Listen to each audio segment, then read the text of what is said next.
The first sign will not be fire, or violence, or the sudden silence of the electrical grid. It will be thirst. Not the mild inconvenience of a dry mouth, but the slow cellular suffocation that begins when clean water stops flowing and every faucet becomes a hollow promise. Within 72 hours of municipal failure, hospitals will be overwhelmed not by trauma, but by dehydration, kidney stress, and waterborne illness. The collapse of water safety is not dramatic, it is biological. It moves through the bloodstream quietly, invisibly, and once contamination enters a community's drinking supply, the clock does not reset easily. This is not speculation. Every major disaster study, from hurricane inundations to earthquake-stricken infrastructure, shows the same pattern. Potable water fails first, and recovery lags behind every other utility. To understand why, we need to examine what modern water actually is. Municipal water is not simply clean. It is engineered stability. It is pressurized, filtered, chemically balanced, and continuously monitored. Pumps maintain pressure so contaminants cannot seep inward. Chlorine residuals remain in pipes specifically to neutralize microbial intrusion. Treatment plants operate on carefully calculated contact times, filtration rates, and turbidity thresholds. When power fails or supply chains break, those layers begin peeling away. Pressure drops allow backflow. Disinfection halts. Organic material accumulates. What remains is water in name only. The common misunderstanding is that water safety is visible. If it looks clear, people assume it is drinkable. If it runs from a tap, they assume it is regulated. But clarity is not sterility. Some of the most dangerous pathogens, Giardia lamblia, Cryptosporidium parvum, pathogenic strains of Escherichia coli, are microscopic, resistant, and capable of surviving in pristine-looking mountain streams. The hidden science here lies in scale and resistance.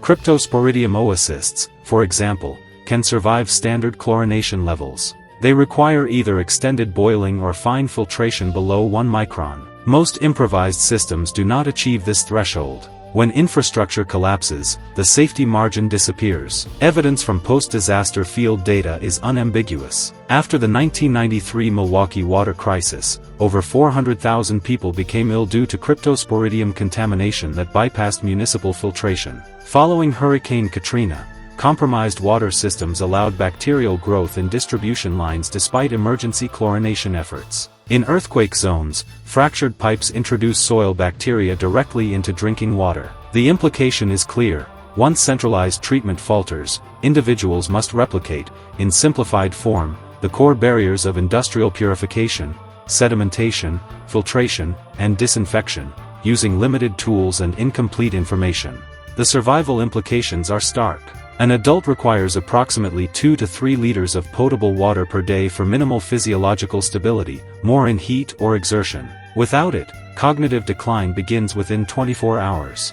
Decision-making deteriorates. Panic increases. In a collapse scenario, poor water choices accelerate mortality faster than food shortages. And yet most households store minimal reserves, often less than a few days' supply. Escalation is inevitable when surface water becomes the only option. Rivers swell with runoff, carrying agricultural waste, heavy metals, and microbial load. Standing water breeds bacterial growth within hours. Improvised wells may intersect contaminated aquifers if not properly sited. This is where hidden principles matter. Sedimentation is not just letting water sit. Particle size determines settling velocity according to Stokes' law. Fine clay and microbial clusters can remain suspended for days unless coagulated. Industrial plants use alum or iron salts to bind particles into flocks that settle rapidly. In a survival context, even crushed seeds from Morina oleifera have demonstrated coagulation properties by binding suspended solids through positively charged proteins. This is chemistry, not folklore.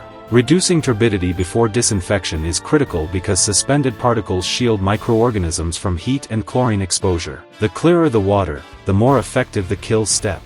Boiling is widely recommended, yet often misunderstood.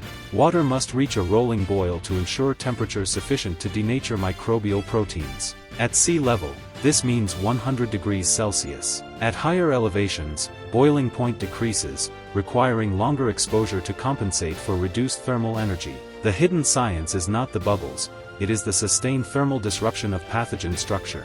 Most vegetative bacteria die within seconds at these temperatures, but protozoan cysts require consistent exposure. 1 minute at a rolling boil is sufficient at low elevations. 3 minutes is safer above 2,000 meters. Fuel scarcity complicates this. Every minute of boil time consumes resources that may not be replaceable. Chemical disinfection introduces another layer of complexity. Household bleach, specifically sodium hypochlorite at concentrations around 5 to 6%, can be used in controlled doses, typically 8 drops per gallon of clear water, to achieve approximately 2 to 4 parts per million of free chlorine. But this assumes fresh bleach. Hypochlorite degrades over time, especially in heat and sunlight, reducing efficacy unpredictably. Furthermore, chlorine reacts with organic matter, forming byproducts and diminishing residual disinfectant capacity. Without turbidity reduction, chlorine demand rises sharply. The evidence from field chlorination campaigns shows that failure to measure residual chlorine leads to incomplete disinfection and recurring outbreaks. Filtration systems, particularly gravity-fed ceramic or hollow fiber membrane units, operate on pore size exclusion. Bacteria range from 0.2 to 2 microns in size. Protozoa are larger. Viruses are smaller, often below 0.1 micron. Most portable filters rated at 0.1 or 0.2 microns remove bacteria and protozoa effectively but not viruses. This distinction is frequently overlooked. In regions where viral contamination from human waste is probable, filtration alone is insufficient. A secondary disinfection step becomes essential. The hidden engineering principle is barrier redundancy. Municipal systems do not rely on a single method. They stack multiple independent barriers so failure in one does not result in catastrophe. Personal survival purification must mimic this redundancy. Solar disinfection, often called SODIs, utilizes ultraviolet radiation from sunlight to damage microbial DNA when water is placed in clear PET bottles and exposed for several hours. The process is effective under high UV index conditions but is limited by cloud cover, bottle clarity, and water turbidity. Research demonstrates significant bacterial reduction after 6 hours of strong sunlight exposure, yet viral and protozoan resistance varies. The misunderstanding is believing sunlight alone guarantees safety. In low UV climates or winter conditions, SODI's performance drops dramatically. Relying on it without understanding environmental parameters is a gamble with invisible stakes. As collapse conditions deepen, secondary contamination becomes a growing threat. Even purified water can become unsafe through improper storage. Biofilm formation inside containers introduces microbial regrowth. Hands transfer pathogens during pouring. Open containers invite insects. The hidden science here is microbial ecology. Once disinfectant residual dissipates, bacteria can recolonize surfaces rapidly if nutrients are present. Storage containers must be sealed, sanitized, and ideally opaque to limit light-driven algal growth. Water is not a static resource, it is a dynamic biological medium. The escalation phase occurs when communities compete for limited sources. Shallow wells become overdrawn, lowering water tables and concentrating contaminants. Improvised rainwater harvesting without first flush diversion captures rooftop debris, bird droppings, and atmospheric pollutants. Rain itself is not sterile. It scavenges airborne particles as it falls. Studies in industrial regions show measurable heavy metals in precipitation. Filtration does not remove dissolved metals. Activated carbon can adsorb some compounds, but not all. Distillation is required to separate most dissolved solids, yet distillation demands significant energy and infrastructure.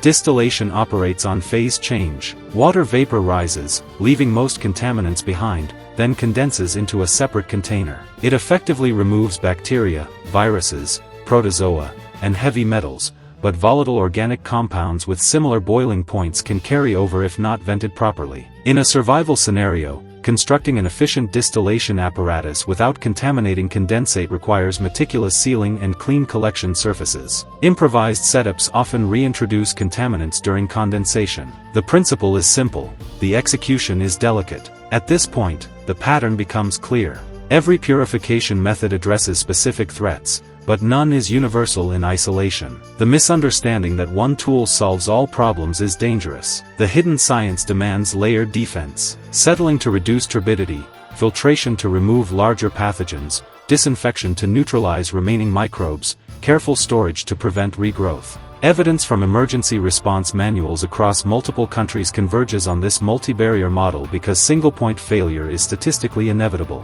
The survival implications extend beyond immediate hydration. Water quality influences long-term resilience. Chronic exposure to low-level pathogens weakens immune response. Gastrointestinal illness accelerates dehydration. Diarrheal diseases remain one of the leading causes of mortality in disaster zones worldwide, not due to violence, but due to microbial contamination. Escalation occurs when sanitation systems fail concurrently. Without proper waste disposal, surface water contamination multiplies. The cycle feeds itself unless deliberate separation between waste and water sources is enforced. Understanding watershed dynamics becomes critical. Water flows downhill, carrying contaminants from higher elevations. Camps or shelters positioned downstream from human activity risk cumulative pollution. Soil composition influences natural filtration. Sandy soils allow faster percolation but less microbial removal compared to clay-rich substrates. The overlooked principle is time. Natural attenuation processes require distance and duration to reduce pathogen loads. In emergency conditions, impatience overrides hydrological reality. As infrastructure decay deepens, chemical contamination risks increase. Industrial facilities without power may release untreated effluent. Agricultural storage ponds may overflow. Petroleum products can infiltrate groundwater after flooding. Unlike microbial threats, chemical toxins are not neutralized by boiling. Many are tasteless and odorless at dangerous concentrations. The evidence from flood aftermath analyses reveals spikes in nitrates, pesticides, and heavy metals. Short-term exposure may not cause immediate symptoms but can induce cumulative toxicity. The implication is sobering. Not all clear water can be made safe with heat or bleach. This raises a crucial transition. Water purification is not only about technique, it is about source selection. The hierarchy of safety begins before treatment. Deep groundwater from protected aquifers is generally safer than surface water. Fast-moving streams are preferable to stagnant ponds because dilution and UV exposure reduce microbial density. Collecting rainwater directly before surface contact lowers contamination risk. Every decision upstream of purification reduces burden downstream. The science supports this hierarchy consistently across geographic regions.